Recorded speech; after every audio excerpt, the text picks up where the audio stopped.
আজ তোমাদের সাথে শেয়ার করছি মোহনার ফিশ মার্কেটের কিছু ভিডিও। আমরা তো গিয়েছিলাম দীঘায়, তোমাদের বলেইছি দীঘাতে যাব আর মোহনায় ঘুরতে যাব না, এটা তো হতে পারে না। তো মোহনায় যখন আমরা ব্রেকফাস্টও করেছি বা ডাবের জল খেয়েছি, সব কিছু তোমাদের সাথে শেয়ার করেছি, তাহলে মার্কেটটা কেন তোমাদের সাথে শেয়ার করব না? এই যে দেখছো এত ভিড় সকাল সকাল, হ্যাঁ এটাও সম্ভব, কারণ এটা দীঘার মোহনা, আমাদের ভুলে গেলে চলবে না। সব পর্যটকেরা কিন্তু সকাল সকাল চলে এসেছিল সূর্যোদয় দেখতে। এখন যে ভিডিওটা দেখছো তখন আমরা ব্যাক করছি হোটেলে। ব্যাক করার সময় এই ভিডিওগুলো আমি তুলতে পেরেছি।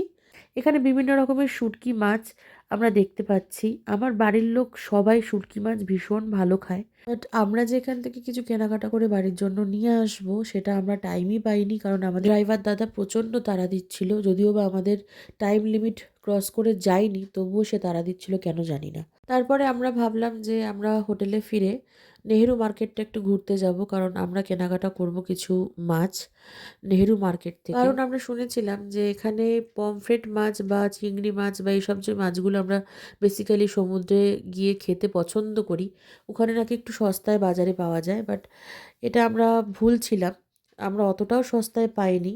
জানি না, এটা মানে হয়তো আমরাই দরদাম করতে পারিনি। তাই দেখা হচ্ছে নেক্সট ভিডিওতে। সবাই ভালো থেকো, সুস্থ থেকো, টাটা।